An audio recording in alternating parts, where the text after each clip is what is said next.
குழந்தைங்களுக்கு oil massage பண்ணுறதுனால side effect எதுவுமே இல்லை. இன்ஃபேக்ட் அது ரொம்பவே நல்லது, ஸ்ட்ராங்கானது, குழந்தைக்கு சப்போர்ட் பண்ணுறது. என்னென்ன பெனிஃபிட்னு பார்த்தீங்கன்னா, மசாஜ் பண்ணும்பொழுது குழந்தையுடைய ரத்த ஓட்டம் சீரடையும், சீராக எல்லா பாகங்களுக்கும் சர்க்குலேஷன் இம்ப்ரூவ் ஆகும், குழந்தையுடைய நோய் எதிர்ப்பு சக்தி அதிகமாகும், டீப் ஸ்லீப் பூஸ்ட் ஆகும்.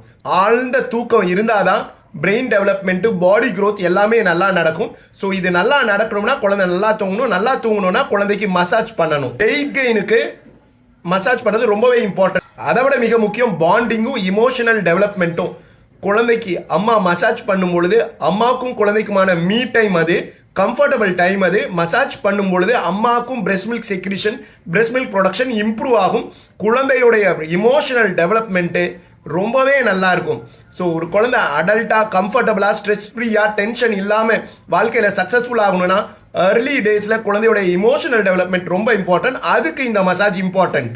நம்ம மோட்டார் டெவலப்மெண்ட் இப்போ கிட்டத்தட்ட ஃபிசியோதெரப்பின்னு அங்கங்கே குழந்தை நிற்கிறது, நடக்கிறது, உட்கார்றது, தலை நிற்கிறது, இது எல்லாத்துக்கும் போய்கிட்டு இருக்கோம்.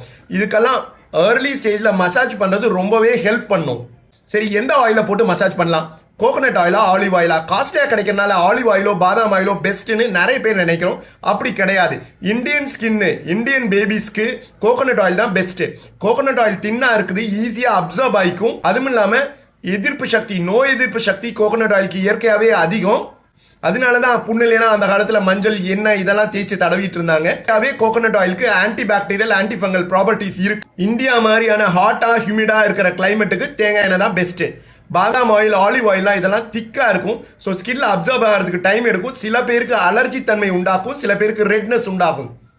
ஸோ திக் ஸ்கின் இருக்கவங்களுக்கு, கோல்டு ட்ரை வின்டர் இருக்கிறவங்களுக்கு மட்டுமே ஆலிவ் ஆயில்லாம் ஹெல்ப் பண்ணும். மற்றபடி தேங்காய் எண்ணெய் தான் பெஸ்ட்டு. அதுவும் செக்கில் ஆட்டின இயற்கையாக கிடைக்கிற ப்ரிசர்வேட்டிவ் இல்லாமல், சென்ட் இல்லாமல், கலர் எதுவும் ஆட் ஆகாத தேங்காய் எண்ணெய் தான் பெஸ்ட்டு.